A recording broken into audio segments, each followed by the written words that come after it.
So I'm back in Kaneohe. This is where I grew up, and I thought I'd shoot the video back here. You can see some of the beautiful mountains. It's really just a thank you video for 25,000 subscribers. I don't usually ask people to subscribe to my YouTube channel. I figured they know what to do at this point. And I thought it'd be nice to kind of show you where I grew up, like a normal Hawaii neighborhood, because not everyone lives 10 feet away from the ocean, nor do they all live in luxury condos in town. And on reaching this milestone, I just wanted to reflect back on just some things I've been thinking about for this YouTube channel that I thought might be kind of interesting. The first thing are the experiences of meeting people in real life as I'm going out and they say hi and that they really like the channel. I really appreciate that as a YouTube content creator. I read the comments and I reply to as many as I can given the time that I have. But I found that when I meet people who just like stop me really fast and just say, oh, hi, nice to meet you. I watch your YouTube channel and we kind of talk story. It's really great because when you make YouTube videos, it's sort of like a one-way communication, right? You see me and parts of my life and I don't see any of you guys out there watching. It's really nice to see like people who really enjoy the content that I make. They tend to be a little bit older, some younger, but most of them are a little bit older. And it's just so nice to hear like their kind words, their stories and their experiences. There's so many times where I've been stopped either on the street or at the mall, and it's just like nice to have that conversation, to know that people actually do watch this channel. And it's not just people moving to Hawaii, it's local people who, for whatever reason, they really connect to what it is that I'm trying to say, the things that I'm trying to explain here. And so yes, if you do see me outside, feel free to come and say hi. Maybe discern the situation if I'm with my kids or we're eating or something. But yes, it's really nice to talk to people who are subscribed to the channel. I am walking downhill and I do realize I have to eventually go back up the hill. So we'll see how that goes. But the second thing is, would I want to make YouTube my full-time job? As tempting as that may seem, no. I conceded that I don't want to make this YouTube channel my full-time job. I appreciate the support and the ad revenue and all of that is really great. But doing this as a job, no, I don't think I could do it. I like the job that I have. It keeps me very informed in what's going on in the state, as well as just being more grounded, because I find that if I had an influencer lifestyle, how relatable is that? And so I don't think regular people could relate to me, and my opinions would change, and the lens that I view life, it just changes because I don't have a normal job. By the way, this is not an endorsement of any candidate, so we just have a lot of signs around here, so just if in case anyone was curious. But if I were to make this my full-time job, I would need to get sponsors, preferably local sponsors who love my content, who understand what it is that I'm trying to do and can support me and what it is that my message is about Hawaii. A local perspective on life here, that it's not just beaches and touristy stuff, that we have normal problems and we should talk about them. And I understand that maybe my channel isn't the trendiest thing, but I think about what audiences these days really care about. According to the 2021 Edelman Trust Barometer Special Report, 88% of audiences view trust as the most important thing that influences their purchasing decision. And this is the reason why I think YouTubers, or Hawaii YouTubers in particular, have a very special advantage over people who create content on other platforms. Because when you make longer form content, you build this trust with people. It's not just quick little flashy entertainment things that make you laugh. That's really good. But when you're trying to actually make purchasing decisions, I think that you want someone that you can trust, someone that you could rely on to give you advice, not just someone to make you laugh, but someone that, yeah, if they were trying to sell you something, would you trust their character? I haven't crossed the street in a long time. We used to play in these types of streams when I was younger. Maybe not this deep, but yeah, not safe, but stuff that we used to do. And as we're heading up the hill, let me just say that it's a big responsibility to be an influencer, I guess. I don't know if I want to call myself an influencer, but it's challenging to be on social media and providing content.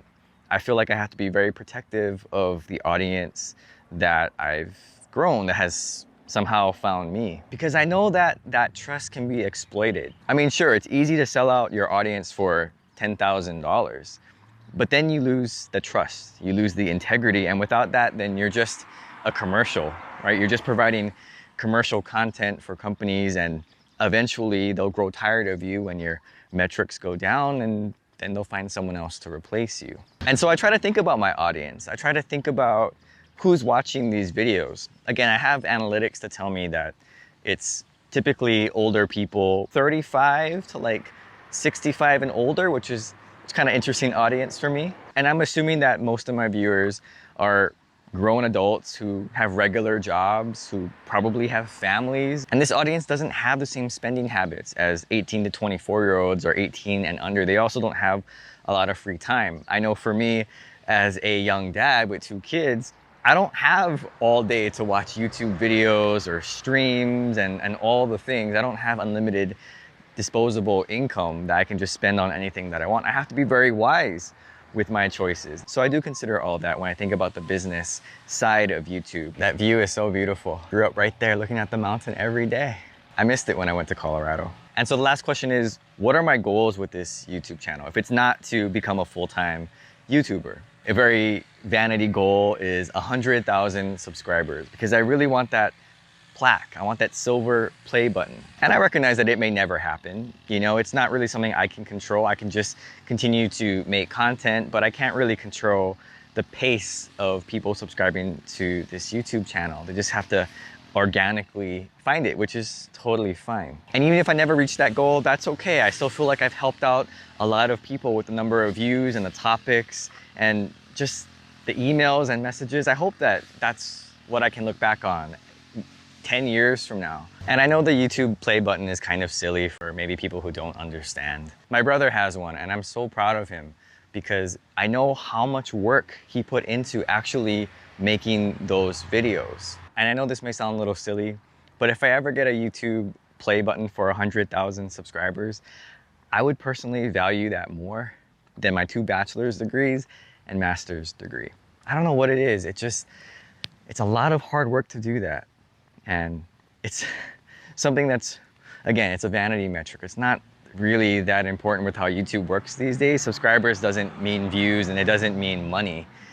It's just something that would prove that, yeah, I worked really hard to do this. I had this idea for a YouTube channel about Hawaii, and I just made it happen. I didn't know exactly what I was doing, who would watch, but over time, it just grew. Whew. I haven't walked up this hill in a while.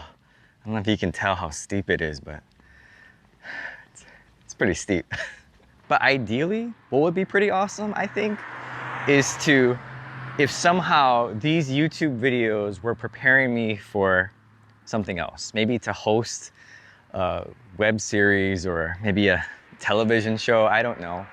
But I always thought it'd be cool to be the host of Hawaiian Moving Company, which, if you don't know, it's like this local show way back where they used to just kind of go around and show different parts of Hawaii, and just, it was very fun. We used to gather every Sunday at my grandma's house and we'd watch it together, and it was sponsored by Hawaiian Host Chocolate.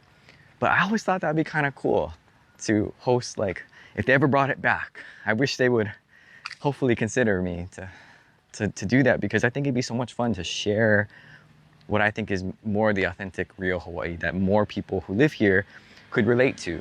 And I hope that that's what this YouTube channel provides for some people who really miss home. All right, so as we're rounding out the top here, I want to mention the best part of making videos. It's really the comments and the messages that I receive. It's amazing what people will tell you online.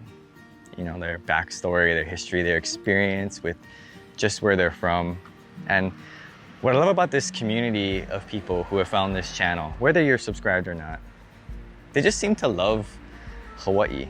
You know, like, I can feel it in their messages, especially those who have moved away. I can feel it, like they miss it so much. And I hope that that's never my situation where I have to leave and I just think back about Hawaii and knowing that I'm never really gonna be living where I'm from. That's gonna be really sad to me. But it's definitely the comments and the interaction, you know, that we can have this wonderful technology and have these conversations, even if they may seem a little one way. You can always leave comments. But I just love that YouTube can connect us You know, especially people who are gone, who have moved away, or who used to live here and it maybe was never home for them, but they just enjoyed living here and they just want to reminisce about it. So I hope that you've enjoyed this walk around. You know, this is a normal neighborhood. And if you grew up in Hawaii, you probably grew up, if you lived in a house at least, you probably grew up in a place pretty similar to this. So all that to say, mahalo and thank you so much for 25,000 subscribers. That's not really a number that I ever thought I'd reach when I first started. I didn't think anybody would watch this channel, to be honest. I thought people were only interested in tourist stuff or vacation highlights or food. But there are people who actually enjoy this, and I'm really thankful for that. It makes me feel like I can talk about certain things and people can either relate or they can join that conversation. So it's not just within my own head. It's not just me talking about this thing that I don't know if anybody even can relate to. So I really appreciate that, and thank you so much for watching and subscribing and just overall supporting the channel. Okay, gotta get on this side more often. It's so beautiful. And it actually didn't rain, so I could actually come outside. So thanks for watching, really appreciate it, and aloha. Hello.